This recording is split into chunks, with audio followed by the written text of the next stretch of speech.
Halika nga ritong babae ka. Masasaktan ka talaga sa aking haliparot ka eh. Bakit po, inay? Nagtatanong ka pang lintik ka? Bakit naririto ka pa? Hindi ba sinabi ko sa'yong huwag kang magpapaabot ng 3:00 ng madaling araw dito sa bahay? Kailangan ikaw ang mauna sa pwesto para hindi ka mawala ng mga suki. Bakit pa ang tigas ng ulo mo? Tama na po, inay. Parang awa niyo na. Hindi po ba't parang masyado pang maaga? Madilim po sa daan. Saka marami pong inutos sa akin ng itay eh. Kararating lang po kasi niya. Napakatanga mo talagang babae ka. Lagi mo nalang inuubos ang pasensya ko sa katangahan mo. Hindi ba't kabilin-bilinan ko sa'yo mula pa kagabi na kailangan pagpatak ng 3:00 ng madaling araw marami ka nang maibebentang mga isda? Kakapusin tayo sa pagbili ng yelo para sa mga isda kung ganyang papatay-patay ka. Panigurado pinagtatawanan na tayo ni Trinidad. Pero inay, mabait naman po si Aling Trinidad. Bakit po ba galit na galit kayo sa kanya? Aba, talagang inuubos mo ang pasensya ko, no? Ipinagtatanggol mo pa ang walang yang yon? Ha? Malutong na sampalang ibinigay ni Aling Cora sa kaawa-awang si Susan. Sa kanilang kusina ay madalas siyang bugbugin ng kanyang ina kahit sa konting pagkakamali lang. Tama na po, inay. Hindi ko na po uulitin. Susundin ko na ang gusto niyo. Tila bingi si Aling Cora sa pakiusap ni Susan dito na tigilan na ang pananakit sa kanya. Mas lalong sumidhi ang galit nito nang makitang hindi na niya halos iniinda ang sakit. Kaya naman, hindi pa ito nasiyahan ay kumuha pa ito ng sinturon. Hinawakan ang kanyang buhok at sinabunutan siya nito ng matindi. Itiningala ni Aling Cora ang kanyang mukha saka ginumos ang kanyang labi hanggang sa dumugo. Yan ang nababagay sa'yo nang magtanda kang babae ka. Nakakainis ka na.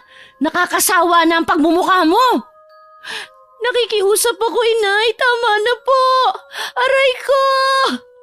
Paulit-ulit kitang sasampalin nang magtanda kang babae ka. Wala ka silbi.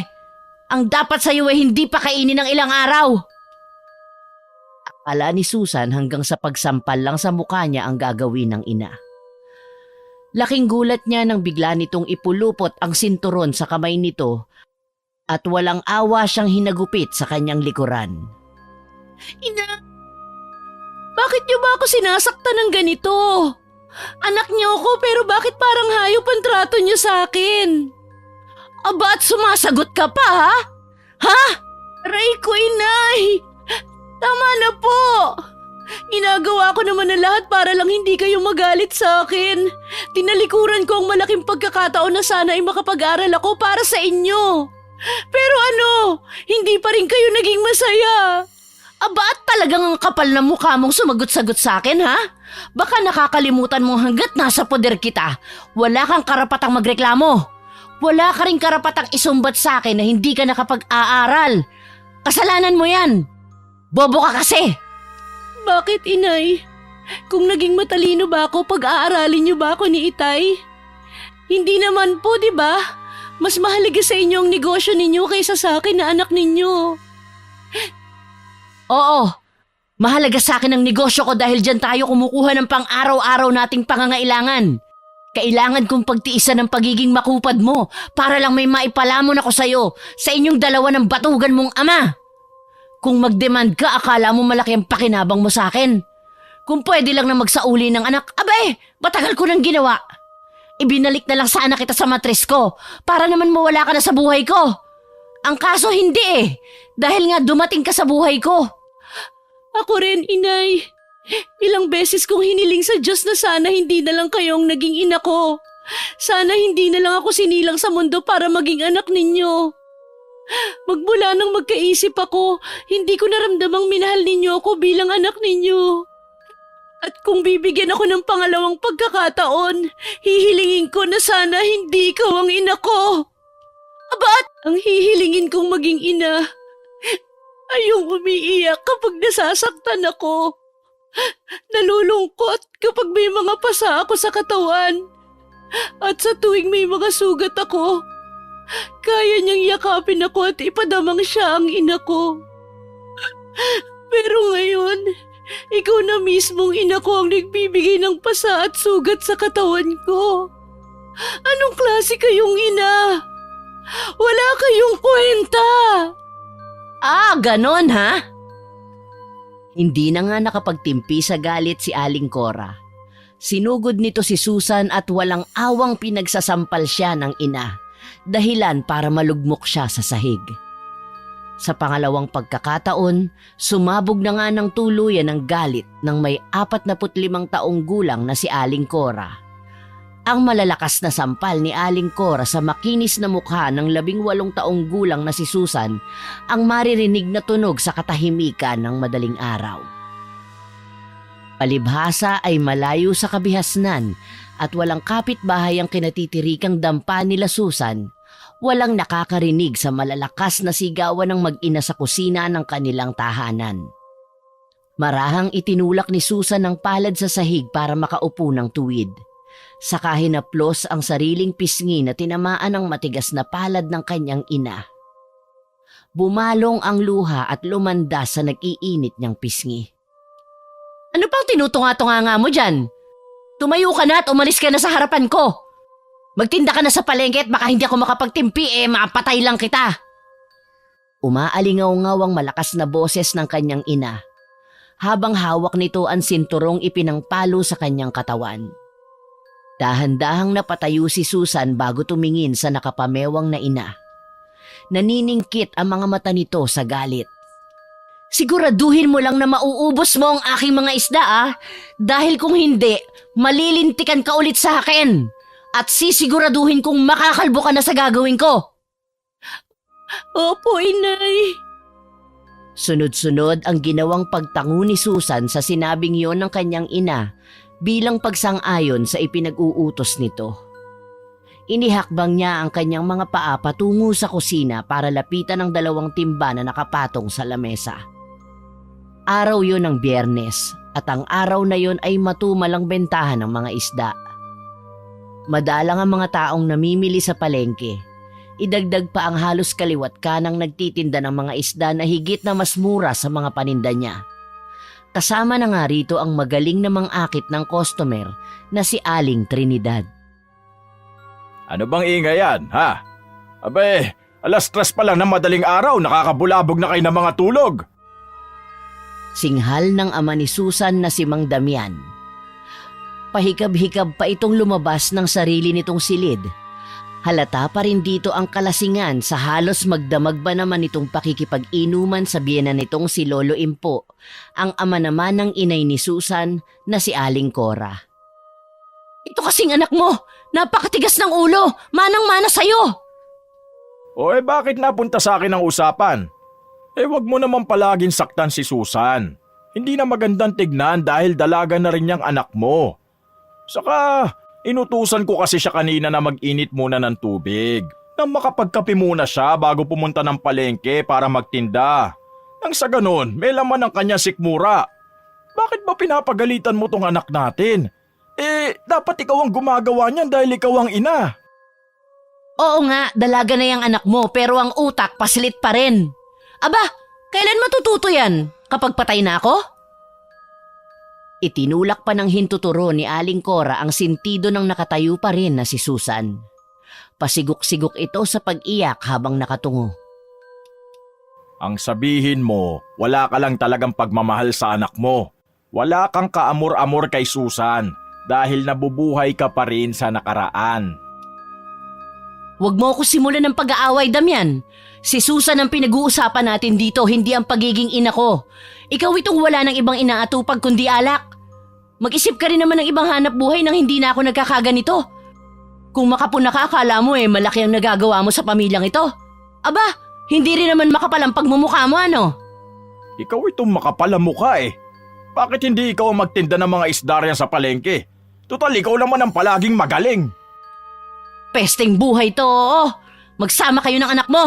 Pareho kayong mga nagpapahirap sa buhay ko Makaalis na nga at baka makapatay lang ako ng mga taong walang laman ng utak at makikitid ang mga pag-iisip. Pagkatapos magsalita ni Aling Cora ay padabog itong umalis ng kanilang bahay. Naiwan na lang si Susan na humahagulgol ng iyak habang tinatanaw ang papalayong ina.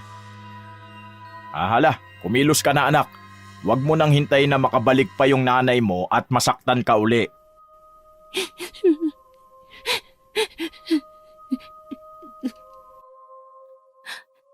Masyado pa naman po kasing maaga, itay.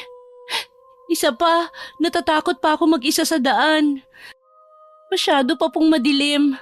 Nagkalat na po kasi ang mga balitang merong isang gumagalang mangkukulam sa ating baryo. Anong gusto mo? Abutan ka pa ng nanay mo rito? Sige po, itay. Dadaanan ko na lang po muna si Lolo Impo para kumustahin. Nako, huwag ka nang dumaan sa bahay ng itay.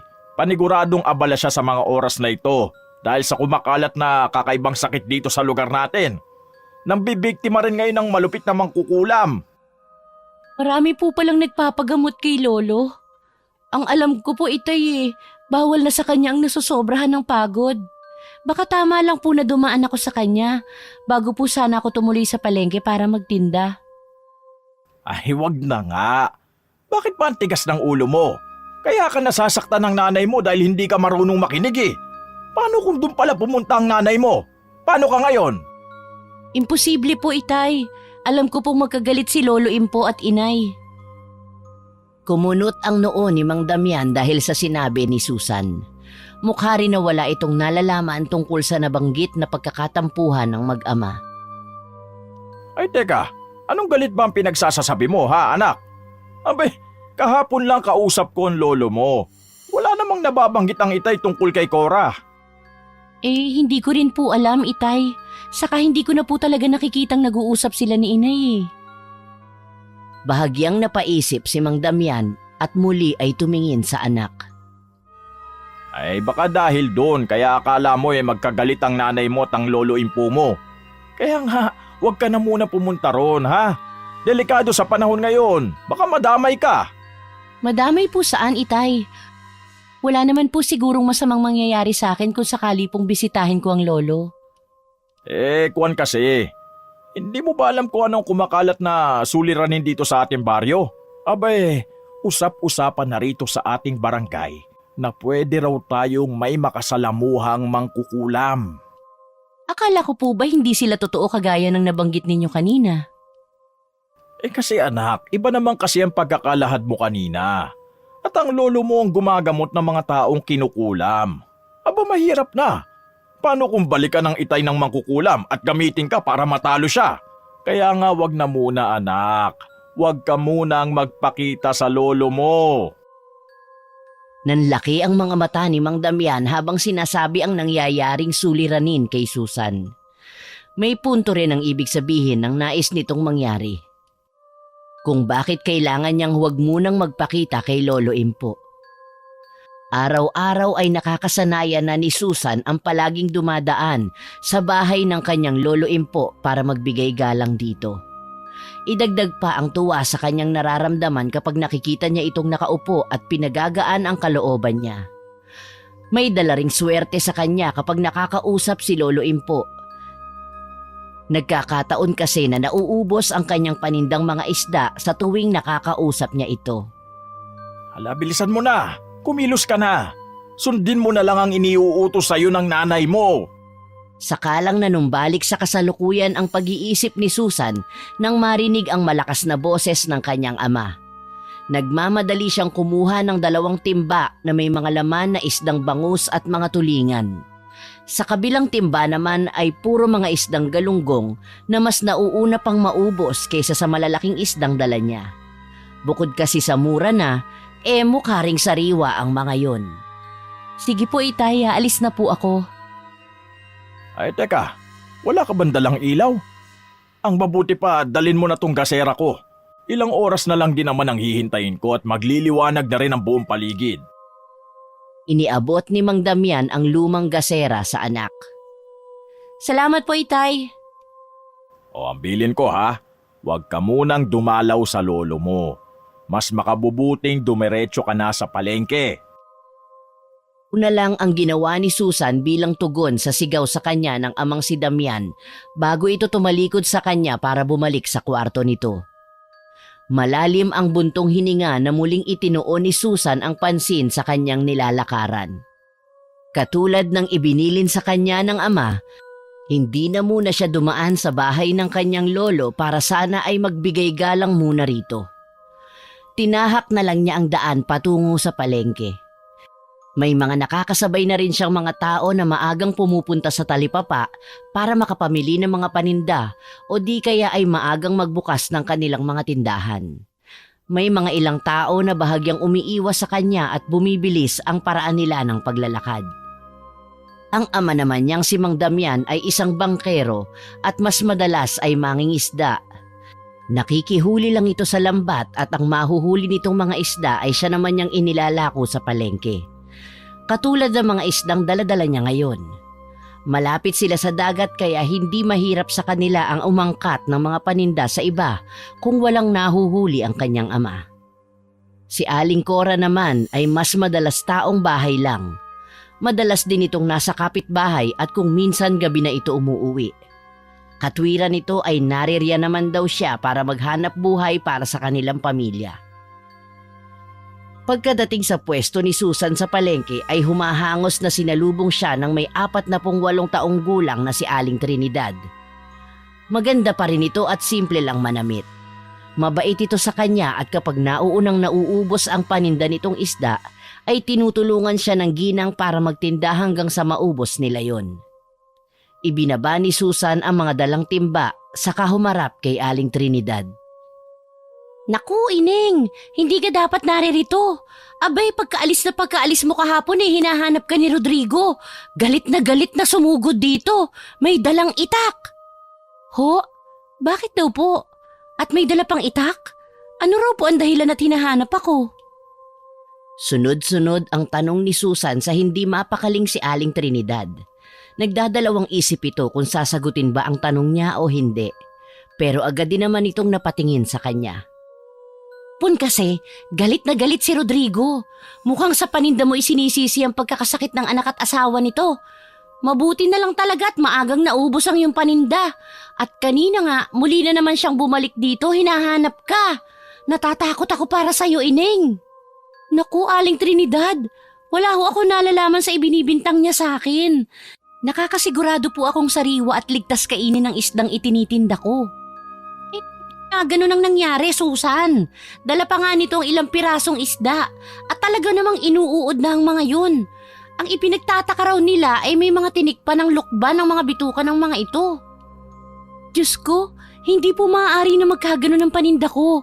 Hindi po ba't nakita nyo rin kung gaano kalilinis ang mga isda? Kutob ko nga gusto ka lang nilang siraan. Hindi ba at inaway rin ito ng iyong ama nung nakaraan? Hindi naman po yata tamang sa akin sila gumante. Napahawak na lang si Susan sa kanyang dibdib pagkatapos marinig ang sinabing yon ni Aling Trinidad. Lalo siyang hindi mapakali ng pagbaling niya sa hindi kalayuan sa kanyang kinaroroonan ay nakita niya si Rodrigo.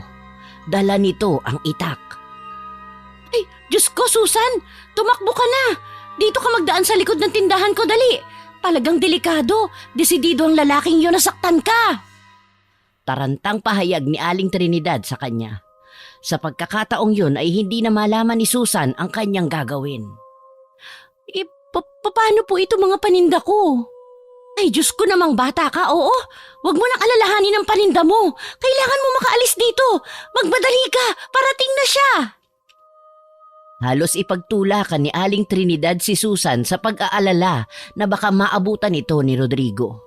At dahil natataranta na rin ang matanda, minabuti nito na hilahin siya sa braso papunta sa likurang bahagi ng pwesto nito. Natatabingan lang yon ng trapal. Pero hindi rin nakatiis ang ginang at nagpasya na ring sumunod sa kanya. Sandali, Susan! Hintayin mo ako! Doon ka muna sa bahay ko pansamantalang magtago hanggat hindi pa humuhupa ang sitwasyon. Bilisan niyo, Aling Trinidad. Baka makita po niya tayo. Huwag ka muna magsalita at hinihingal na ako. Mabilis ang ginawang mga paghakbang ng dalawa para makalayo sa taong iniiwasan nila. Pagkaraan ng ilang minuto ay nakarating din sila sa bahay ni Aling Trinidad. Maliit lang ang kubong yari sa kawayan. Ang bubong naman ay yari sa dahon ng anahaw. Maraming mga nakasabit na orkidya sa paligid ng buong kabahayan. May mga pinatuyuring isda na nakasabit sa mga puno ng bayabas.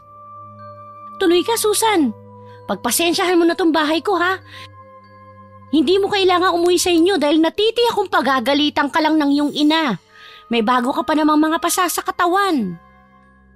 Pumasok ang dalawa sa bahay ni Aling Trinidad. Naunang pumasok ang ginang at sinundan naman yon ni Susan. Sa sala sila pansamantalang namalagi. Iginala ni Susan ang kanyang paningin sa kabuuan ng sala. Maliwanag na ang sikat ng araw ng mga oras na yon, kaya nakikita na rin niya ang buong kaayusan ng kubo. Ganon din ang mga larawan na maayos na nakasabit sa dingding. Pati ang mga kwintas na mukhang luma na pero malinis pa rin itong nakasabit. Maupo ka muna, Susan, at ipagtitimpla muna kita ng kape. Pagkaraan ay pumasok na rin si Aling Trinidad sa kusina nito para magtimpla ng kape. Sakalang naupo si Susan sa upuang yari pa rin sa kawayan. Ilang minuto lang ang lumipas, bumalik na rin si Aling Trinidad na may bitbit na isang tasang tinimplang kape. Oh, Susan, magkape ka muna. Makakatulong ang kape para mabawasan ang pag-aalala mo. Inabot ni Susan ang tasa ng mainit na kape sa kadahan-dahang humigop. Nasarapan siya sa timpla nito. Maraming salamat po sa kape, Aling Trinidad. Naku, walang anuman, Susan. Matanong ko nga po kayo, bakit po ang bait-bait ninyo sa akin? Wala lang. Magaan kasi ang pakiramdam ko sa'yo eh. Isa pa, naaawa ako sa kalagayan mo. Teka, bakit kaya palagi ka nalang sinasaktan ng iyong ina? Hindi ko rin nga po alam eh. Pero kahit malupit siya sa akin, mahal na mahal ko po ang aking ina. Ang swerte naman ng iyong ina sa pagkakaroon ng anak na katulad mo. Hindi ko maiwasan ang hindi mainggit sa kanya. Kung nabubuhay lang ang aking anak, kasing edad mo na rin siya. Ho? Oo, patay na siya nang maisilang ko sa mundo. Kung ganun po, Aling Trinidad, mag-isa na lang po kayo sa buhay? Nasaan po ang asawa ninyo? Ay nako, sumakabilang bahay na. Birong saad ni Aling Trinidad kay Susan. Pagkatapos magkwento ay umupo na rin si Aling Trinidad sa upuang paharap kay Susan. Maliwanag na po ang paligid, Aling Trinidad. Pwede na po yata akong bumalik sa palengke. Naku, wag muna, delikado pa. Pansamantala dumito ka muna sa bahay ko. Naku, salamat na lang po, Aling Trinidad. Masyado na pong malaking abala para sa inyo. Huwag kang mag-alala, wala naman akong kasama dito sa bahay kung yan ang inaalala mo. Isa pa, kapag nag-aagaw ang dilim at liwanag, nagsusulputan sa paligid ang mga mangkukulam. Mahirap na. Hindi po yun ang inaalala ko, Aling Trinidad.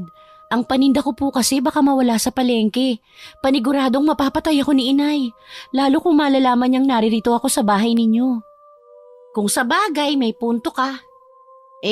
Tara at ihahatid na kita kahit hanggang Sangangdaan lang. Ang tinutukoy na Sangangdaan ni Aling Trinidad ay ang delikadong lugar na madalas ay pinagtatapunan ng mga patay na tao. Kadalasan ay biktima ng mangkukulam. Huwag mo nang alalahanin ang paninda mo at ako na mismo ang bibili nun. Maraming salamat po talaga, Aling Trinidad. Hay nako. Huwag ka nang magpasalamat sa akin. Kahit hindi naman ikaw ang nasa kalagayan mo tutulungan ko rin katulad ng ginagawa ko sa'yo. Siya nga pala, heto ang bayad ko Nakakaiyak naman, Aling Trinidad. Maluha-luha si Susan habang nakatingin sa perang iniaabot sa kanya ng matanda. Sige na, huwag ka nang umiyak. Pati ako naiiyak na rin Pagkatapos ay lumabas na sila ng bahay. Magkasabay silang naglakad hanggang sa Sangangdaan na bumabaybay sa daang patungo sa palengke at bahay naman ni Susan. Natanaw muna ni Susan ang papalayong ginang bago ito tuluyang nawala sa kanyang paningin nang lumiko sa kanto. Pero nakakailang hakbang pa lang si Susan nang bigla ay may dumaklot sa kanyang buhok. Walang hiyang babae ka! Tama nga ang hinala ko! Inay! Nasasaktan po ako, bitawan ninyo ang buhok ko! Walang ano-ano'y narinig ni Susan ang tinig ni Aling Trinidad. Bitiwan mo siya! Boses ni Aling Trinidad. Gulat naman ang naramdaman ni Susan nang makita si Aling Trinidad na nakatayo sa likuran ng ina. Binitiwan naman ng kanyang ina ang buhok niya at matapang na hinarap si Aling Trinidad. Kumusta? Matagal na panahon din ang lumipas. Pero wala ka pa ring pagbabago. Pati anak mo sinasaktan mo. At kailan ka pa nagkaroon ng karapatang pigilan ako sa aking ginagawa? Palibhasa kasi mahilig kang makialam ng buhay ng may buhay. Nakikialam ako dahil hindi na tama ang ginagawa mo sa anak mo. Alam mo bang delikado ang buhay ni Susan? Wala akong pakialam. Palibhasa kasi maitim ang hasang mo. Aba at sinusubukan mo ko ha? Pagkatapos magsalita ni Aling Cora ay nagmamadali nitong sinugod si Aling Trinidad. Wala nang nagawa si Susan para pigilan ang kanyang ina. Kitang-kita niyang sinabunutan nito ang buhok ni Aling Trinidad. Nagpambuno ang dalawa at nagpagulong-gulong sa lupa, kasabay ng palitan ng maaanghang na mga salita na para bang may iba pang dahilan kung bakit nag-aaway ang mga ito. Hanggang sa makuha na rin ang atensyon ng ibang mga taong naroroon. Nagsipaglapitan ang mga ito at pinagtatawanan ang komosyong kanilang nasasaksihan. Ang iba naman ay nagpupustahan pa na parang may mga manok na nagsasabong. Tama na po, inay! Huwag niyo pong saktan si Aling Trinidad! Pero ayaw magpaawat ni Aling Cora sa pagsabunot sa napapailalim na si Aling Trinidad. Niyakap ni Susan ang bewang ng kanyang ina para mailayo sa pagkakadaga nito kay Aling Trinidad, pero talagang malakas ang ina. Ang iba namang nakikiusyoso sa kaguluhang nagaganap ay walang gustong umawat sa dalawa. Patuloy sila sa ginagawang pagpusta sa dalawang babaeng nag-aaway. Matagal na ako nagtitimpi sa pakikialam mo sa buhay ko. Palibhasa, inggitera ka. Ikaw ang inggitera. Nang malaman mong kumuha ko ng pwesto sa palengke, kumuha ka rin ng pwesto. Katapat pa ng tindahan ko. Ang kapal naman ng mukha mo. Kung hindi ka naiinggit sa buhay ko, bakit pati ang anak ko pinakikialaman mo? Dahil hindi na tama ang ginagawa mo sa anak mo. Makabangon lang ako dito, kakalbuhin ko talaga yung ulo mo. Kahit kailan hindi ka mananalo sa akin. Walang hiya kang babae ka. Patuloy ang pagsasabunutan ng dalawang babae. At sa pagkakataong yun, dumating naman sina Lolo Impo at si Mang Damian. Kapwa humahangos na dumiretso ang mga ito sa pag-awat sa dalawa. Pinagtulungan nilang paghiwalayin ang dalawang babaeng nag-aaway sa gitna ng kalsada. Halos mapunit ang damit ni Aling Trinidad sa mahigpit na pagkakakapit ni Aling Cora. Habang si Aling Trinidad naman ay nakabawi rin at naipulupot nito sa braso ang mahabang buhok ng katunggali. Napaghiwalay lang ang dalawa ng puwersahang yakapin ni Mang Damian ng bewang ni Aling Trinidad, imbis na ang hawakan nito ay ang nagwawala pa ring asawa. At nang tumigil na si Aling Cora sa pagwawala, sakalang bumitiw sa pagkakasabunot si Aling Trinidad sa buhok nito. Sakalang din bumitiw sa pagkakayakap sa bewang ni Aling Trinidad ang nabibiglang si Mang Damian. Walang hiya ka, Damian! Talagang umawat ka sa babaeng yan? Tumigil ka na! Nakakahiya ka! Ang babaw ng dahilan mo para manakit ka ng tao! Lalong nagwala si Aling Trinidad sa sinabing yon ni Mang Lalong nagwala si Aling Cora sa sinabing yon ni Mang Damian. Habang ang braso naman ni Susan ay nakayakap din sa bewang ng nagwawalang ina. Pinalis ng ina ang kanyang braso sa bewang nito sa kalumingon sa kanya. Sinampal siya nito ng ubod ng lakas.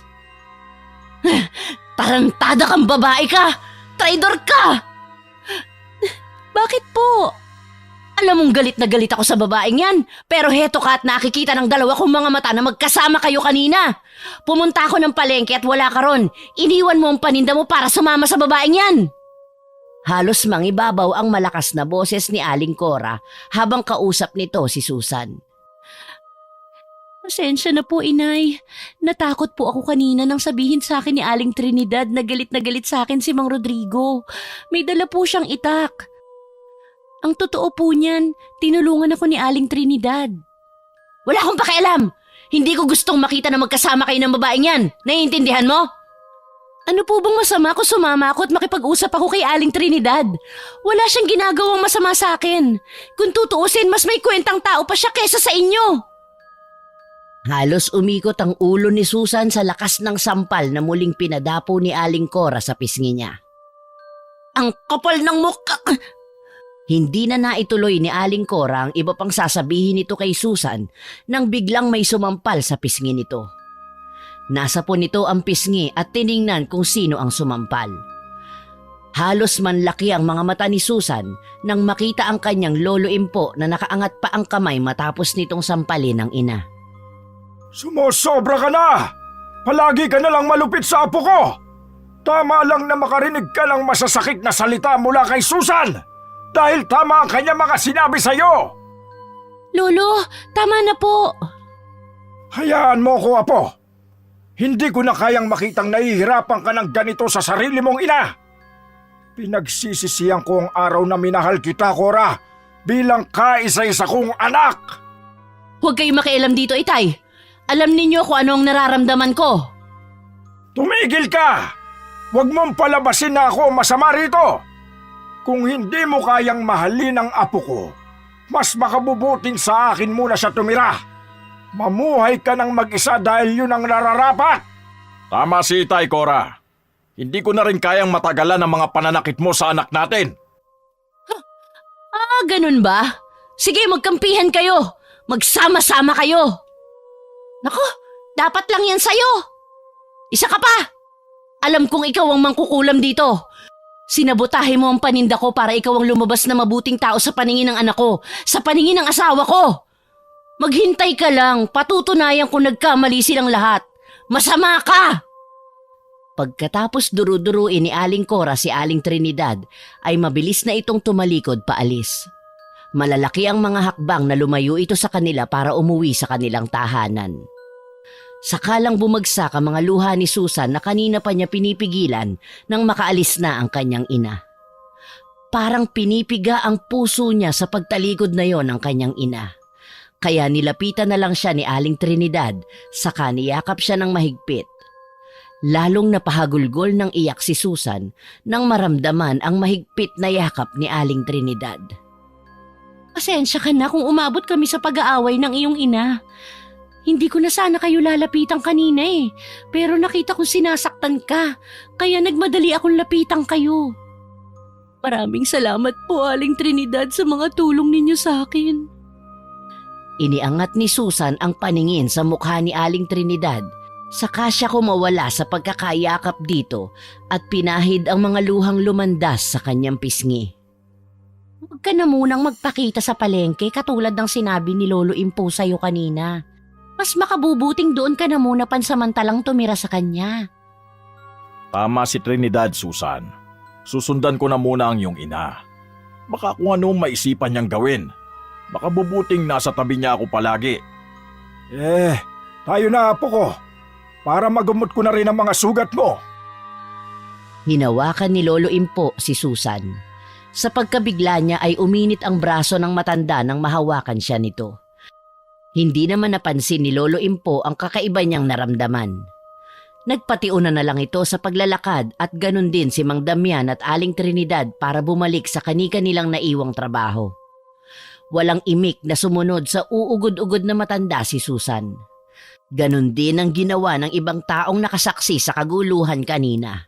Lahat sila ay nagpasya na ring magsipag-alisan at ibinibidang natalo sila sa pustahan. Binaybay ng maglolo ang makitid na daan patungo sa kinaroroonan ng maliit na bahay ni Lolo Impo. Nang makarating sa kubo nito ay nakita agad ni Susan ang iba't ibang klase ng halamang gamot. Lolo, nag-aalala po ako para kay inay. Napahinto sa paglalakad si Lolo Impo para harapin si Susan. Malungkot itong tumingin sa kanya habang may luha ang mga mata. Lo, umiiyak kayo? Bakit po? Wala, apo ko. Pakiramdam ko kasi parang kasalanan kong nangyayari sa'yo. Kung alam ko lang na mangyayari sa'yo to, hindi sana ako nakagawa ng bagay na sobrang pinagsisisihan ko ngayon. Ang lolo naman mas lalo po ninyo akong pinapalungkot kapag nakikita kitang nagkakaganyan. Huwag mo na nga lang pansinin ang mga sinabi ko, Apo. Pumasok na muna tayo sa loob. Masyado na kasing mataas ang araw. Sandali. Ikaw ba'y kumain na? Parang wala po akong ganang kumain, Lo. Dahil ba sa mga nangyari kanina? Huwag kang mag-alala, Apo ko. Lilipas din ang galit ng iyong ina. Hayaan muna nating si Damian ang umayos ng gulo kanina. Mas makabubuti ring umiwas ka muna kay Trinidad para hindi na lumaki pa ang gulo. Pagkatapos magsalita ni Lolo Impo ay tumalikod na ito para pumasok sa loob ng tahanan nito. Si Susan naman ay sumunod na rin dito saka umupo sa upuang yari sa kawayan sa sala ng tahanan ni Lolo Impo. Iginala niya ang paningin sa kabuuan ng sala. Napansin niyang walang anumang larawan ang nakasabit sa dingding maliban sa mga pangontra sa mga mangkukulam na karaniwang ginagamit nito para mapagaling ang mga pasyente. May mga pulseras na yari sa bungo ng butiki, pinatuyong buto ng kobra at kahit ang bahay ng pagong. Pumasok lang saglit si Lolo Impo sa maliit nitong silid. Pagkaraan ng ilang segundo ay muli itong lumabas sa kwarto. Napatayo si Susan nang mapansin ang hawak nito. Isang pulseras na yari sa pinatuyong bungo ng isda. Kakaiba yon at nakakahalinang tingnan dahil may mga pakintab pa sa bawat butas ng bungo. Lumapit si Lolo Impo kay Susan. Lolo, para saan po yan? Pangontra ito, Apo ko. Laban sa mga malulupit na mangkukulam na gumagala sa baryo natin ngayon. Akin ang kamay mo at ako mismo ang magsusot nito sa iyo. Iniabot ni Susan ang kanyang kamay sa matanda habang nakabuka ang pulseras para isuot sa kanya. Bakit po kailangan magsuot ako nito, Lolo? Para iadya ka sa kapahamakan o panganib. Natatakot akong ikaw ang gantihan ng mga natatalo kong mangkukulam. Ayokong gamitin kanila para magsilbing pain sa akin. Sa pamamagitan mo, Susan, maaari silang magtagumpay sa mga binabalak nilang gawin laban sa akin. Bakit, Lolo? Totoo po ba talagang may mangkukulam? Oo, Apo. Pagkatapos maisuot kay Susan ang pulseras ay umupo si Lolo Impo sa upuang malapit kay Susan. Sakalang napansin ng dalaga na kanina pa pala siya nakatayo. Kaya naman umupo na rin siya katabi ng inuupo ang silya ng matanda. Patingin na mga sugat mo, Apo. Naririto pala sa bulsa ko ang panggamot. Iaabot sana ni Susan ang kanyang kamay sa matanda pero agad din niyang binawi yon nang maalala ang kakaibang nangyari kanina. Ayos lang po ako, Lolo. Natatakot po kasi ako sa sinasabi ninyong mangkukulam. Traidor kasi sila kung lumaban. Isa lang na uri ng mangkukulam ang kinatatakutan ko sa ngayon. Yon ay ang mga burolto. Isang uri ng mangkukulam na pumapatay ng tao gamit ang tinik ng lukban. Diyos ko, Lo! Baka pumapahama kayo! Huwag kang mag-alala sa akin, Apo. Hanggat nasa akin ang medalyon kong ito, walang mangyayari sa aking masama. Inilabas ni Lolo Impo ang suot-suot nitong kwintas.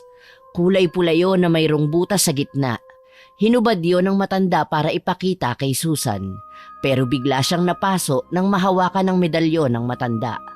Naihagis niya yon sa sahig. Nagtataka namang pinulot yon ng matanda at madilim ang paninging pinakatitigan siya nito ng matiim. Lo, bakit po mainit ang pendant ng kwintas niyo? Nagtataka rin nga ako, Apo. Bakit napaso ka sa kwintas ko? Alam mo bang isa sa kapangyarihang tinataglay ng suot kong medalyon ay ang kakayahan niyang malaman kung anong klaseng nilalang ka o kung may mangkukulam sa paligid? Nagsipagtayuan ang mga balahibong pusa sa katawan ni Susan nang marinig ang dahilan ng pag-iinit ng kanyang kamay. Pinagmasdan niya ang Lolo Impo niya habang ibinabalik ang medalyon sa leeg nito. Napansin din niya ang biglang pagpula ng mga mata ni Lolo Impo. Bigla po akong kinabahan, Lolo. Natatakot po ako sa naging reaksyon ng katawan ko sa medalyon niyo. Alumpihit naman sa pagkakaupo ang matanda habang malikot ang mga matang nagpalipat-lipat ang tingin nito sa napasong palad niya at sa hawak nitong medalyon. Nakapagtataka talagang hindi mo mahawakan ng medalyon. Pero nagawa mong suotin ang pulseras na ibinigay ko sa'yo. Tapatin niyo na ako, Lolo. Kahit po ako naguguluhan din sa naging reaksyon ng katawan ko sa pangontra niyo. Umiinit kasi ang aking medalyon kapag ang hawak nito ay nasa ilalim ng itim na kapangyarihan. At kapag matagal na ang iyong pagkakahawak dito, posibleng matunaw ka at manganib ang buhay mo. Mayroon kang bakas na galing sa isang mangkukulam o dugo ng isang matapang na albularyo. Po! Gimbal na napaatras sa kanyang pagkakaupo si Susan. Sinasabi niyo po ba, Lolo, na isa akong mangkukulam? Kahit na kailan ay hindi pa nagkakamali ang aking medalyon na po. Ang ipinagtataka ko lang ay naisuot ko naman sa iyo ang pangontra. Nangangahulugang hindi pa rin tiyak kung bakit umiinit sa iyo ang kwintas. O di kaya nahawakan ka ng isang malupit na mangkukulam. Paano po kayo nakakatiyak, Lolo? Dahil naiwan sa palad mo ang bakas ng aking medalyon.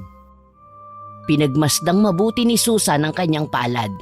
Naroroon nga ang bakas ng medalyon. Posibleng sa akin po bumalik ang kulam sa mga taong napapagaling ninyo. Dahil sa akin ipinasa ang bakas ng mangkukulam? Hindi pa ako nakatitiyak, apo ko. Isa lang ang malinaw sa akin ngayon. Kailangan kong itigil ang panggagamot ko. Dahil sa sandaling mapagaling ko ang aking mga pasyente, maaring ikaw ang makakaramdam ng mga pahirap na aking gagawin. Patawarin mo ako, apo ko. Nahuli ako sa pagprotekta sa iyo. Napayukong napaluha na lang ang matanda sa mga natuklasan nito. Yumuyog-yog ang mga balikat nito. Gustuhin mang hawakan ni Susan ang balikat ng matanda ay hindi niya magawa. Nakuyom na lang niya ang kamao sa ere at malungkot na nakatingin dito. Maya-maya ay biglang napaangat ng tingin si Lolo Impo sa mukha ni Susan dahil sa naisip nito bigla. Tama! Kung ganun, isa sa mga taong naroroon sa lugar kung saan nag-away ang iyong ina at si Trinidad, kasama natin ang mangkukulam. Isang malupit na mangkukulam! Pero sino po sa kanila, Lolo? Marami pong tao ang naroroon kanina. Kahit ako ay naguguluhan din, apo ko. Huwag mo munang hubarin ang pulseras hanggat hindi ako nakatitiyak sa kaligtasan mo. Ngayon lang ako natakot ng ganito. As nga sa mukha ng may 62 taong gulang na si Lolo Impo ang sobrang takot. Naging balisa din ito sa pagkakaupo. Diyos ko, apo ko. Ngayon alam ko nang ginagamit kang kasangkapan para maisakatuparan ng mangkukulam ang mga masama niyang binabalak laban sa akin. Kung ganun po, Lolo, nasa panganib din ang itay at ang inay? Tama ka. Pero katulad ng sinabi ko kanina, hindi pa ako nakatitiyak sa kutob ko. Ang ikinatatakot ko ay yung mas dumami pa mga taong nagpapagamot sa akin. Baka makalimot ako at masaktan ka ng dahil sa akin. Inggit at pagkasok lamang nakikita kong motibo ng kumukulam sa lahat ng mga taong naririto. Hindi ako makakapayag, Lolo, nasaktan nila pati ang aking inay. Pero ikaw naman ang itinuturong mangkukulam ng aking medalyon. Halos magimbal si Susan sa tahasang pagturo sa kanya ng kanyang Lolo Impo. Alam niyang hindi niya yon magagawa, lalo pa ang sakta ng kanyang ina. Alam ninyong hindi totoo mga sinasabi ninyo, Lolo. Patawarin mo ako po sa mga nasabi ko. Malakas ang kutob kong inililigaw ako ng mangkukulam. Parang batid niya ang aking kapangyarihan. Mas makabubuti sigurong dumito ka muna. Opo, Lolo.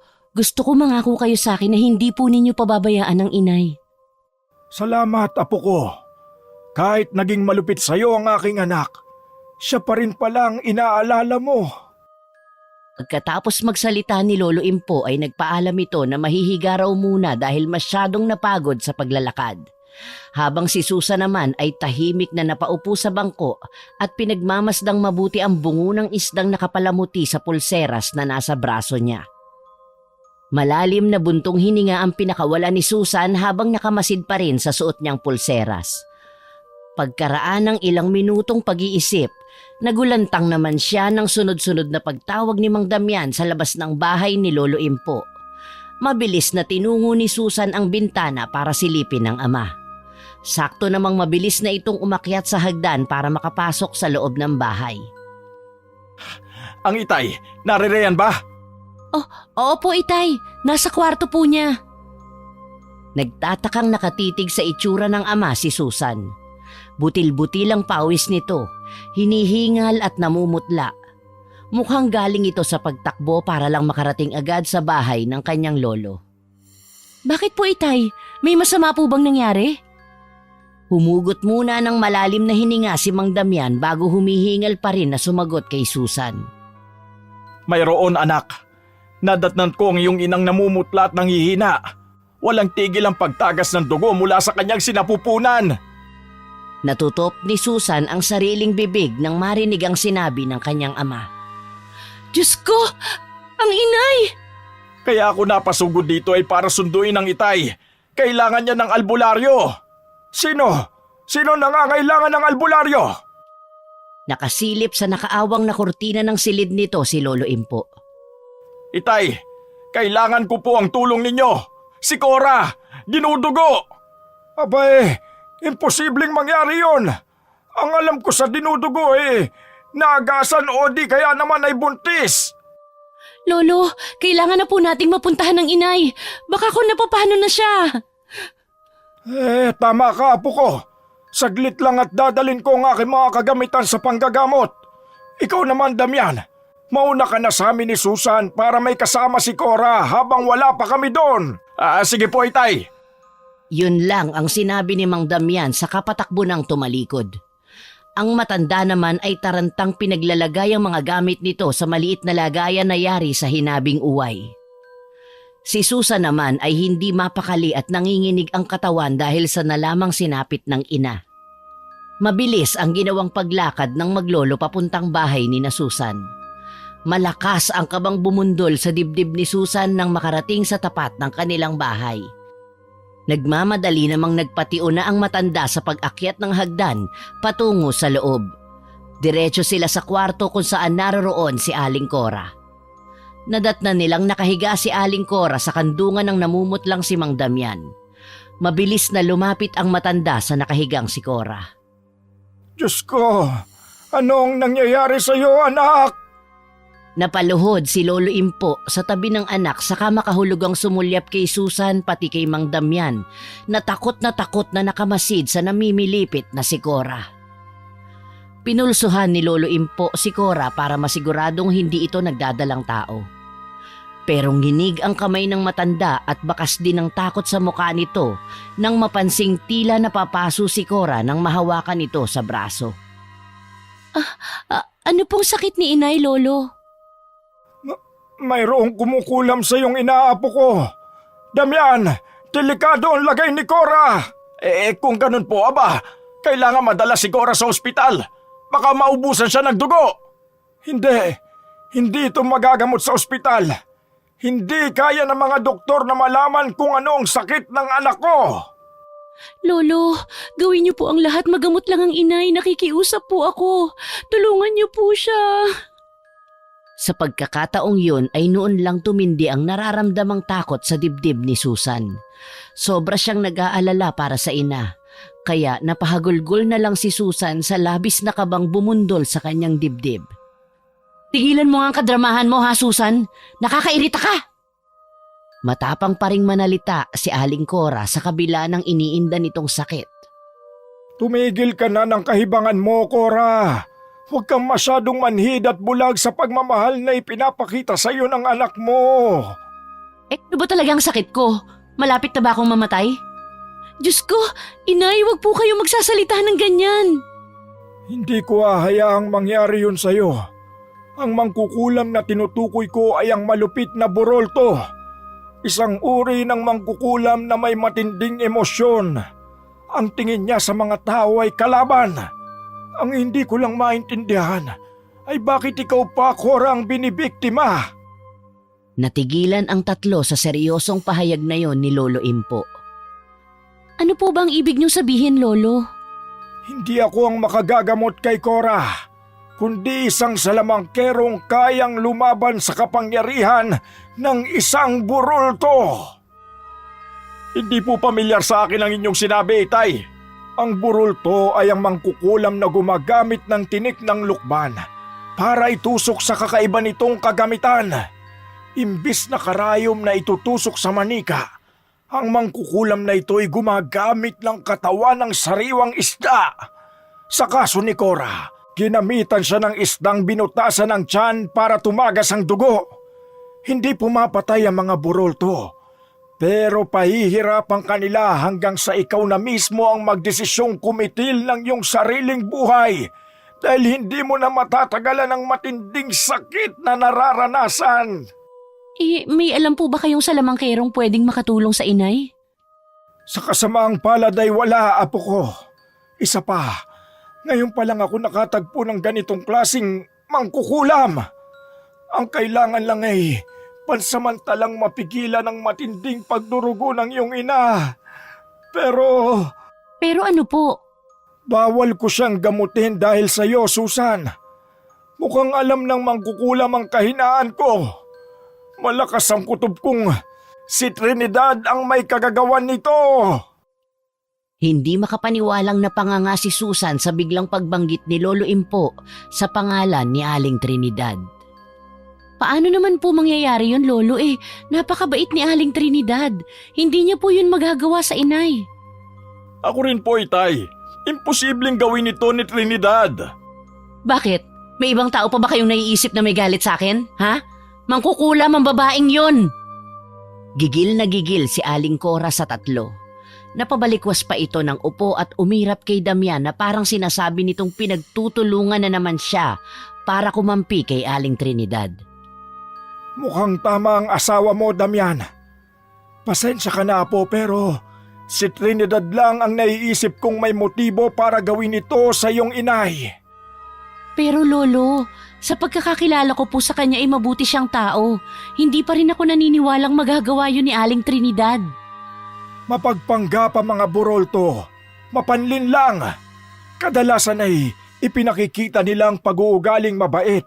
Pero ang totoo, kukuhanan kanila ng isang hibla ng buhok para ilagay sa loob ng tiyan ng isda at saka nila kukulamin ang taong nais nilang pasakitan. Tanging ang dinikdik lang na bawang na may asin ang alam kong makakagamot sa kanya. Pero katulad ng nabanggit ko sa bahay kanina, kapag ginamot ko si Cora, ikaw naman ang masasaktan, apo ko. Dahil yun sa bakas na iniwan ng mangkukulam sa iyong katawan. Para saan pa tong pangontra ko sa kamay kung hindi rin naman ito magagamit para protektahan ako? Siguro nga po ay tama kayo, Lolo. Ngayon, ipagtatanggol mo pa rin ba ang walang hiyang babaeng yun? Siya lang ang humawak sa'yo. Siya lang ang nasa bunutan ko kanina. Kung ganun, Lolo, gamutin na ninyo ang inay. Huwag niyo na ho akong alalahanin. Hindi maaari, apo ko. Mapapahama ka. Itay, sinasabi ba ninyo na mas mahalaga pa sa inyo ang babaeng yan kesa sa akin na anak ninyo? Alam mong pareho kayong mahalaga sa akin, Cora. Pero sa inyong dalawa ay si Susan ang mas manganganib. Kahit dito man lang makabayad ako sa mga kasalanang nagawa ko sa kanya at sa pagmamalupit mo sa batang yan. Napatayo sa labis na galit si Aling Cora nang ipahayag ng matanda ang pagpapahalaga nito kay Susan. Tila nawala ang iniinda nitong sakit at masamang tinapunan ng tingin ang nakatayong si Susan. Pupuntahan ko po si Aling Trinidad. Kakausapin ko po siya. Huminahon ka, anak. Mas makabubuting wag na muna nating palalain ang sitwasyon. Hayaan natin na ang lolo mo ang magdesisyon sa bagay na ito. Sige, ako na lang ang kakausap sa kanya. Ano po bang motibo ni Aling Trinidad para gawin ito, Lolo? Makahulog ang nagkatinginan ng tatlo sa tanong ni Susan. Si Lolo Impo ang agad na nakabawi at inakay sa labas ng silid ni Cora ang dalaga. Pagkatapos ay pinaupo sa sala at malungkot na naupo paharap sa kanya. Siguro panahon na para malaman mo ang buong katotohanan at kung bakit gano'n na lang ang galit ni Cora kay Trinidad. Kung tutusin ay walang karapatang magalit si Cora sa dating kaibigan niyang si Trinidad. Hindi makapaniwala si Susan sa kanyang mga narinig. Ang ibig niyo pong sabihin, dating magkaibigan ng inay at si Aling Trinidad? Paano pong humantong sa ganito ang relasyon ng dalawa? Nagkataon na iisang lalaki lang ang minahal ng dalawang magkaibigan. Yon ay ang iyong amang si Damian. Magkasintahan noon si Trinidad at si Damian nang mabuntis ni Damian si Cora. Ang dating magkasintahan sana na noon ay malapit ng ikasal ay nagkaroon ng lamat dahil sa pangaagaw ni Cora kay Trinidad. Pinakasalan ng iyong ama si Cora habang si Trinidad ay naiwang mag-isa na hindi alam na buntis din ito kay Damian. Diyos ko! Sabay po silang nabuntis? Ganun na nga, apo ko. At hindi yun matanggap ni Trinidad dahil siya naman talaga ang nauna sa puso ni Damian. Alam kong hanggang ngayon ay may pagtingin pa rin si Damian kay Trinidad at yon ang hindi rin matanggap ni Cora. Sa parehong araw, magkasabay na nagsilang ang magkaibigan ng sanggol na babae. Sa nakalulungkot na pagkakataon, patay ang isinilang na anak ni Trinidad at isinisi niya yon sa iyong mga magulang. Kaya siguro naisipan itong kulamin ng iyong ina. Pero matagal na po yun. Bakit ngayon lang siya gumaganti? Hindi ko rin alam, apo. Patawarin mo ko, anak. Hindi ko alam kung paano ko hihingi ng tawad sa lahat ng pagkakamaling nagawa ko kay Trinidad. Kaya hindi ko siya masisi kung bakit humantong siya sa ganito. Kalalabas lang ni Mang Damian sa kwarto nilang mag-asawa nang sumingit siya sa nadat ng pinag-uusapan ng maglolo. Magsasalita pa sana sila nang mula sa labas ay nakarinig sila ng sunod-sunod na pagsigaw ng lalaki. Si Rodrigo ang tumatawag sa atin. Ano kaya ang sadya nito? Sinilip ni Damian sa bintana ang lalaki sa labas. Pero gano'n na lang ang panghihilakbot na kanyang naramdaman nang bigla itong pumasok sa kanilang bahay. Nagwawala ang lalaki habang may dalang itak, pilit na sumusugod kay Susan at pinagbibintangan siyang mangkukulam. Alam ninyong hindi ako mangkukulam, nagkakamali kayo! Wala pa ring tigil sa pagwasiwas ng itak sa ere si Mang Rodrigo. Galit na galit ito kay Susan. Mabuti na lang at naagaw yon ng kanyang ama. Umalis ka rito! Kung hindi ay mapipilitan akong itaga sa iyo ang hawak kong itak na ikaw mismo ang may dala! Anong kaguluhan yan? Wika ni Aling Cora sa nagkakagulong mga lalaki. Nanlalaki ang mga matang napatingin si Rodrigo sa gawin ng ina ni Susan. Halos mataranta ito sa takot nang makita si Aling Cora. Tumakbo ito palabas ng bahay at nagsisigaw. Nakita siguro ng lalaki ang mga dugong nasa suot na saya ng kanyang ina, kaya gano'n na lang ang takot nito. Hindi ka na muna sana lumabas, anak! Alam kong hindi ninyo ako magagamot, kaya ano pang silbi kung mananatili lamang ako sa aking silid?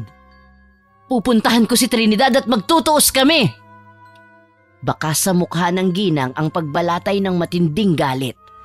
Hahakbang na sana ito para lumabas ng bahay nang walang ano-ano ay namilipit ito sa sakit ng tiyan. At nang hindi na nito makayanan ng sakit ay bigla itong nabuwal sa pagkakatayo at bumagsak sa sahig. Ang pangyayaring ito'y sinunda naman ng biglang pagdaing ni Susan dahil bigla ring sumakit ang tiyan nito. Hindi maipaliwanag ni Susan ang pananakit ng kanyang buong katawan na parang sinisilaban. Biglang tumaas ang temperatura ng katawan niya saka nakaramdam ng pagbaliktad ng sikmura. Ano yan?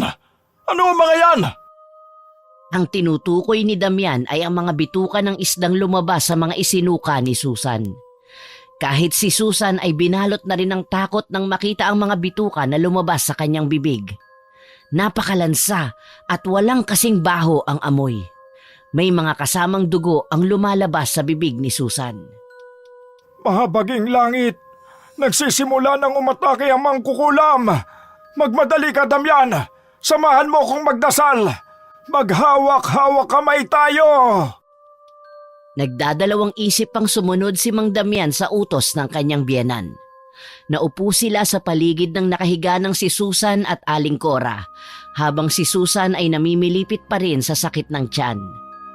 Umusal ng taimtim na panalangin si Lolo Impo, pero hindi yun umiepekto para mapagaling si Susan. Patuloy ito sa pagsusuka. Nasa kalahatian pa lang ng seremonya si Lolo Impo nang biglang tumigil sa paggalaw si Susan. Nawala na rin ito ng malay katulad ng kanyang ina. Napasabunot na lang sa sariling buhok ang matanda nang makita ang sinapit ng mag-ina sa kanyang harapan. Kailangan itong puntahan si Trinidad bago pa mahuli ang lahat. Bantayan mo muna silang dalawa, Damian. Kailangan kong puntahan si Trinidad. Kailangan kong maisabit sa kanya ang aking medalyon para mapigilan ang paggamit niya ng isda para mangulam. Opo, Itay. Mag-iingat kayo. Tumayo na si Lolo Impo saka nagmamadaling lumabas ng bahay. Naiwan si Damian na mag-isang inaayos ang mga katawan ng mga mahal niya sa buhay. Saka bumalatay sa mukha nito ang matinding pag-aalala habang pinagmamasdan ang walang malay na mga babae. Samantala, sa bahay naman ni Trinidad, pasado 2:00 ng hapon habang nasa sala. Biglang bumundol ang kaba sa dibdib niya nang mula sa bintana ay natanaw niya ang naglalakad na matandang si Lolo Impo papalapit sa kanya. Nagmamadali ito at blanko ang ekspresyon ng mukha. Matagal na panahon na rin nang huli itong dumalaw sa kanyang bahay, ang panahong namatay ang sanggol na kanyang isinilang. Ito ang nag-iisang saksi sa kung paano niya naranasan ang mawala ng isang anak. Ang matandang ito rin ang nagpaanak sa kanilang dalawa ni Aling Cora. Lolo Impo! Napatayo si Aling Trinidad nang sa wakas ay makaharap ng muli ang hinihingal na matanda. Maaari ka bang makausap, Trinidad? Pumasok muna po kayo. Hintayin po ninyo ako rito sa sala at ikukuha ko lang po kayo ng maiinom. Nako, hindi na kailangan. Makikiusap sana ako na kung maaari ay itigil mo na ang pangungulam sa aking anak at apo. Nagtatakang napatingin si Aling Trinidad sa seryosong mukha ni Lolo Impo. Hindi na nga nagawa pa ng matanda ang pag-upo nito sa upuan at nakatayo lamang ito habang pinagmamasdan ng mukha ni Aling Trinidad. Tila sinusukat ng matanda ang reaksyon ng mukha ng babae. Hindi ko po nagustuhan ang huling sinabi niyo, Lolo Impo. Kailanman hindi ako gumamit ng itim na karunungang sinasabi ninyo kahit sobra na akong nahihirapan sa buhay ko. Nang hihinang napasalampak ng upo si Aling Trinidad sa bangkong nakaharap sa nakatayo pa rin na matanda. Hindi ko alam kung paano ko ito sasabihin sa'yo. Pero ang aking apo at si Cora ay kapwa mga walang malay ngayon dahil sa taong kumulam sa kanila at... At ako ang pinaghihinalaan ninyong kumukulam sa kanilang dalawa? Sandali lang ho Hindi ho ako kasing sama ng iniisip ninyo. Alam ninyo yan. Hindi ko magagawa ang sinasabi ninyo. Alam nyo kung gaano ko pinapahalagahan si Susan. At kahit napupuot ako sa inyong anak, kailanman ay hindi ko sila magagawang saktan. Patawarin mo ko. Pero ikaw lang ang may matinding motibo para gawin yon sa aking anak. Huwag ka nang magpanggap pa. Kung iinsultuhin nyo lang ako sa loob ng pamamahay ko, makakaalis na kayo. Kaya kong patunayan na malinis ang budhi ko. Baka nakakalimutan ninyong ako ang totoong biktima rito. Ako ang nagparaya para sa kaligayahan ng mga agaw ninyong anak. At dahil sa kapabayaan ninyo, namatay ang aking anak. Siguro nga sinadya ninyo nang tuluyang mapa sa kamay ng anak ninyo si Damian. Kaya nga ikaw ang naisip kong gagawa noon. Dahil sa kaapihan mo kaya gumaganti ka ngayon. Kaya nakikiusap ako. Itigil mo na ang pananakit sa anak ko. Napahagulgol na lang ng iyak si Aling Trinidad sa paratang na yon ng matanda. Muling sumariwa ang alaalang naungkat sa kanyang isipan kung gaano siya nasaktan sa pagtataksil ng kaibigan at ni Damian sa kanya. Kaya kong patunayan sa inyo na hindi ako kumukulam sa kanila. Napaunat sa pagkakaupo si Aling Trinidad. Pagkatapos ay tumayo at sinalubong ng masamang tingin ang natatauhang si Lolo Impo. Kahit hindi ako isang mangkukulam o albularyo, kaya kong hawakan ang inyong suot na medalyon nang hindi napapaso. Itinaas nga ni Aling Trinidad ang kanyang kamay para hawakan ang medalyon ng matanda. Pero imbis na mapaso, nakakakita siya ng isang lihim. Malaking kasalanan na ginawa ng matanda sa kanya. Ang hindi alam ni Lolo Impo, si Trinidad ang pinakamahusay na salamangkera laban sa mga mangkukulam na burolto. Kaya nang mahawakan ng ginang ang medalyon ng matanda, napahagulgol ito ng iyak at halos mapugto ang sariling hininga. Napasalampak ito sa sahig at napahawak sa sariling dibdib. Dahil ang kakayahan ni Aling Trinidad ay muling nanumbalik. Anong nangyayari sa'yo? Nag-aalalang napatunghay si Lolo Impo sa halos sumisigaw na si Trinidad. Sakto rin ang pagdating ni Mang Damian para ibalitang nagkamalay na sina Susan at Cora. Nagpalipat-lipat ang tingin ng kadarating pa lang na si Mang Damian sa dalawang tao na magkaharap habang damang-dama sa boses ni Trinidad ang sakit. Kampon kayo ng kadiliman! Paano niyo ito nagawa sa akin, Lolo Impo? Bakit? Sa mga sandaling yun ay napatayo na si Trinidad para kwelyuhan ang matanda. Inawat lang ito ni Mang Damian. Ano bang nangyayari sa'yo para saktan mong itay? Isa rin ako sa mga humintong salamangkera. At nang mahawakan ko ang medalyon na suot ni Lolo Impo, nakita ko! Sabihin mo, Trinidad! Nagpupumilit si Lolo Impo kahit baka sa boses nito ang sobrang takot at pag-aalala. Dalhin ninyo ako kay Cora at ihaharap ko sa inyo ang tunay na mangkukulam. Ang buroltong hinahanap ninyo ay nasa inyong bahay, Lolo Impo. At kung hindi kayo naniniwala, sasamahan ko kayo. Pakaladkad na hinila ni Aling Trinidad si Lolo Impo. Maging ito ay hindi makapagsalita. Bago lumabas ng bahay, kinuha nito sa halamang orkidyas ang isang kwintas na yari sa isang sanga ng kahoy. Sa ngayon ng talisay na panglaban sa lahat ng mababagsik na mangkukulam na nais gumambala sa kanila.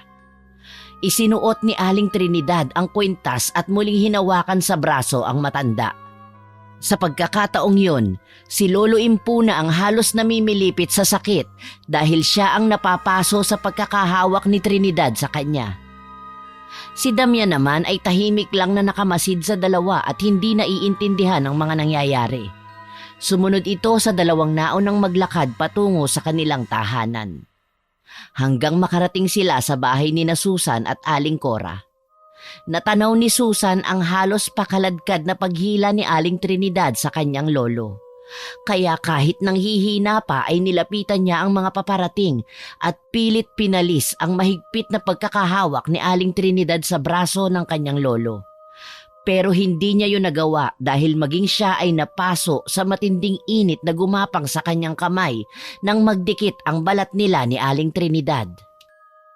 Talagang ang kapal na mukha mo magpakita sa akin. Bitiwan mo ang braso ng aking ama! May gusto siyang patunayan kaya siya naririto. Pero imbes sumagot, sumugod si Aling Cora sa kinaroroonan ni Aling Trinidad at agad na tinangkang sabunutan ito sa buhok pero nakailag si Aling Trinidad. Ngayon, Lolo Impo, gamutin ninyo sa harap ko ang magaling ninyong anak.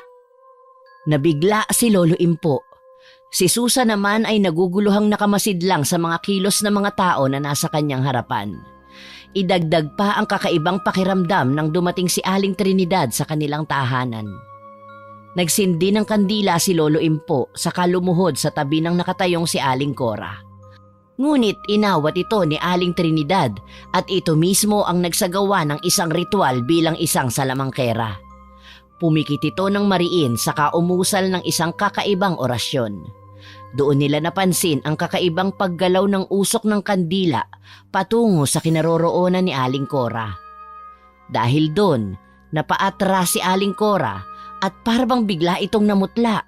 Biglang naparalisa ang buong katawan ni Aling Cora. Susan, kunin mo yung nag-iisang isda sa timba. Nakatago yun sa ilalim ng lamesa. Nakapagtatakang alam na alam ni Aling Trinidad kung nasaan nakatago ang mga natitirang isda. Palaging nakikita ni Susan ang kanyang ina na naghihiwalay ito ng isda sa kanyang paninda. Tinungo ni Susan ang kusina at tinukoy ang timba sa ilalim ng lamesa. Pagkatapos ay kinuha yon at dinala sa nakaluhod pa rin na si Aling Trinidad. Pagkatapos ay ilapag mo sa sahig sa paanan ng iyong ina. Sa sandaling mailagay mo na ang isdang yan, hindi na tuluyang makakagalaw pa ang iyong ina katulad ng isdang hawak mo. Huwag kang maniwala sa kanyang iniuutos sa'yo. Mangkukulam ang babaeng yan. Pagkasalita ni Aling Cora ay muling bumalik ang pananakit ng tiyan ni Susan. Hindi niya maipaliwanag ang sakit. Basta ang alam niya, konektado ito sa ginagawang ritual ni Aling Trinidad sa kanyang ina. Muling sumuka ng dugo si Susan, bagay na ikinatigil ni Aling Trinidad nang makitang nahihirapan siya. Baka sa mukha nito ang pagdadalawang isip kung itutuloy ba nito ang sinimulang ritual o hindi. Ang akala mo ba basta-basta ka na lang magtatagumpay ha? Sa tuwing palalalain mo ang aking sakit, si Susan ang mismong magdudusa sa sakit ko. Parang nauupos na kandilang napaupo si Aling Trinidad sa namimilipit pa rin na si Susan. Matagal na niyang tinalikuran ang panggagamot laban sa mangkukulam na burulto. At ngayon nahaharap siya sa mahirap na sitwasyon. At lalo na kung paano ipagtatapat ni Aling Trinidad ang buong katotohanan na si Susan ay ang kanyang tunay na anak. Tama na! Itigil mo na ito, Trinidad! Nahihirapan na ang aking apo! Alam ninyong hindi ninyo totoong apo si Susan. Kahit alam ko na ang lahat tungkol sa pagsasabotahe ninyo sa anak ko, pinilit ko pa rin na mailigtas si Cora. Ano pong sinasabi ninyo? Nagtaka si Susan. Tama kaya ang kanyang mga narinig? Anak siya ni Aling Trinidad? Tumigil ka! Tinangkang pigilan ni Lolo Impo ang anumang sasabihin pa sana ni Aling Trinidad. Hindi nito gustong malaman ni Susan ang ginawa nitong kasalanan sa apo. Nagsimula na rin uminit ang suot na pulseras ni Susan at unti-unting natunaw yon. Lo, ang suot kong pulseras umiinit na po, napapaso na ako! Mabilis na nilapitan ni Damian si Susan para hubarin ang suot na pulseras ng dalaga. Pero tuluyan nang nalusaw ang pangontra, tanda na lumalakas ang kapangyarihan ni Aling Cora. Akala ba ninyo ganun lang ako kadaling talunin? Pwes nagkakamali kayo! Pagkasalita ni Aling Cora ay nagbago ang itsura nito. Pumula ang mata, humaba ang mga kuko, humaba rin ang buhok at ang ngipin ay naging katulad ng sa isda. Paano ka naging isang burolto? Kung ganun, nagawa mong saktan si Susan. Hindi ko alam na hahantong ka sa ganito kahit ginawa ko ang lahat para sa'yo. Lumayas ka sa harapan ko, tanda! Magkasama tayo sa pagpaplano. Akala ba ninyo basta-basta ko nalang matatanggap ang anak ni na Damian at Trinidad? Ang gusto ko, hindi sila maging masaya. Akin lang si Damian! Maging ang boses ni Aling Cora ay nag-iba na rin. Lumakas ang hangin at namatay ang sindi ng kandila. Tumindi rin ang kilabot na nararamdaman ni Susan nang makita sa malapitan ang pagbabagong anyo ni Aling Cora. Ang itsura nito ay isang nakakatakot na mangkukulam. Inulam niya ang kanyang sarili para palabasin na ako ang may gawa nito sa kanya. Lolo Impo, ninakaw ninyong dalawa ang aking anak para ipalit sa namatay ninyong tunay na apo. Masahol ba kayo sa demonyo? Maluha-luha sa galit na nararamdaman si Aling Trinidad. Tumayo ito at tumingin kay Susan. Tila nagkakaintindihang napahagulgol na rin sa iyak ang dalaga at humarap din ang kanyang Lolo Impo. Totoo po ba, Lolo? Totoo ba ang mga narinig ko? Kaya pala hindi ako minahal ng walang kwenta ninyong anak.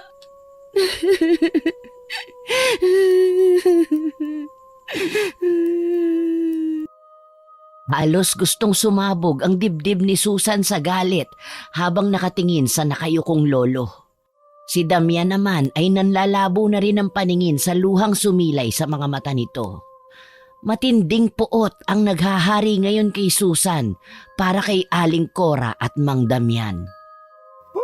Patawarin mo ko, apo ko. Niyo ko! Kaya Kaya pala nasasaktan ako sa tuwing nakikita kong sinasaktan ni Cora ang anak ko. Anak natin, Damian, si Susan. At ito ang naging bunga ng pagtataksil mo sa akin. Huwag na kayong magdrama. Manood na lang kayo sa ipakikita ko kung paano ko unti-unting dudurugin ang katawan ng anak ninyo. Hindi naman pwedeng ang anak ko lang ang namatay. Dapat pare-pareho tayong miserable ang buhay.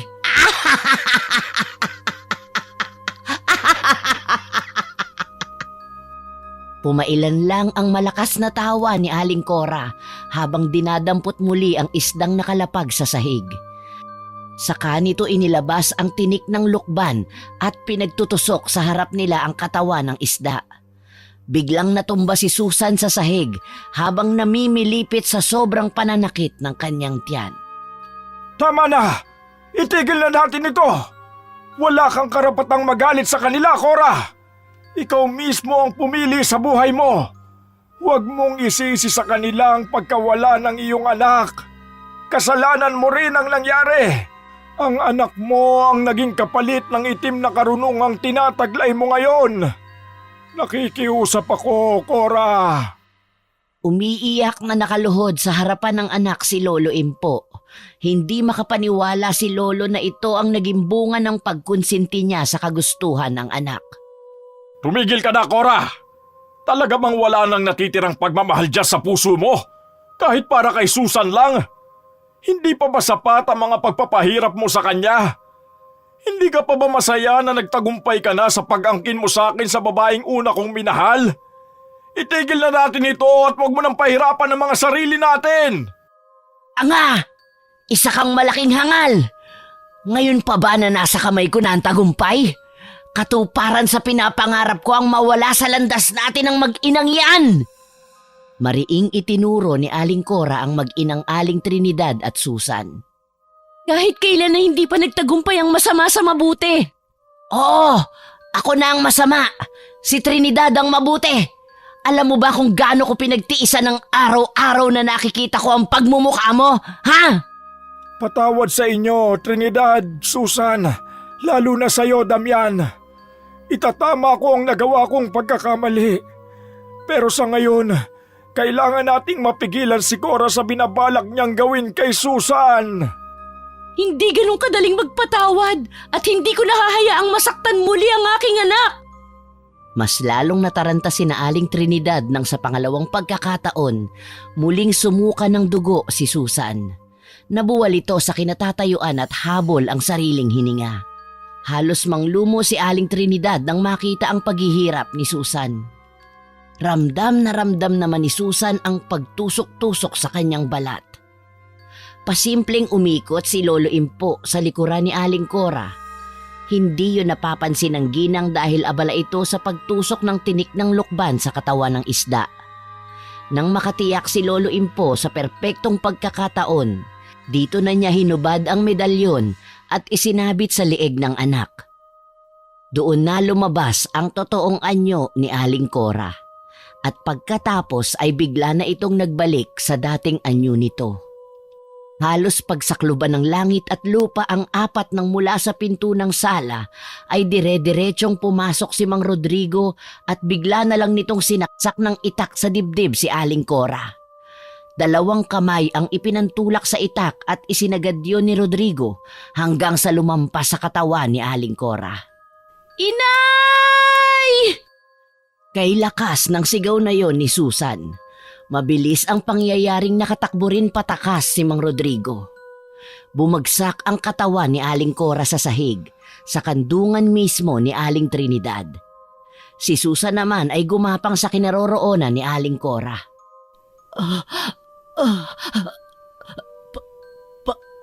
Patawarin mo ko, Susan.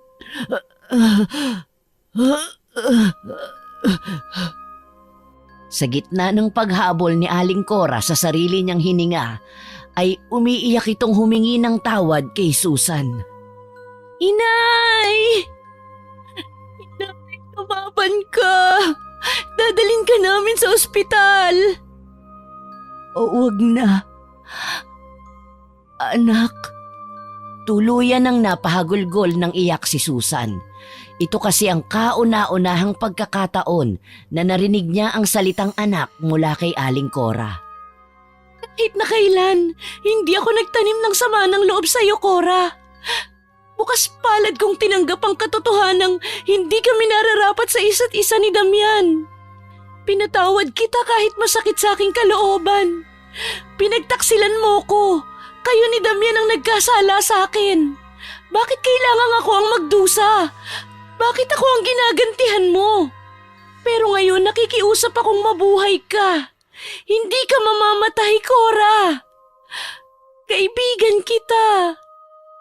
Pero wala nang tugon pa ang namutawi sa bibig ng wala ng buhay na si Aling Cora.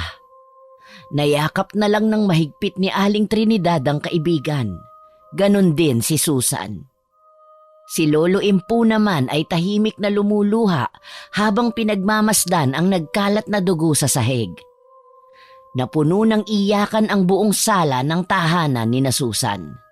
Si Mang Rodrigo naman na pumatay kay Aling Cora ay tila wala sa sariling kinitil din ang sariling buhay kalaunan. Nagbigti ito sa sarili dahil nawala sa katinoan. Isang katotohanan ang hindi alam ni Mang Rodrigo. Na kung sino man ang makapapatay sa mangkukulam na burolto ay tiyak din na mamamatay. Ito ang sinasabing bakas ng mangkukulam.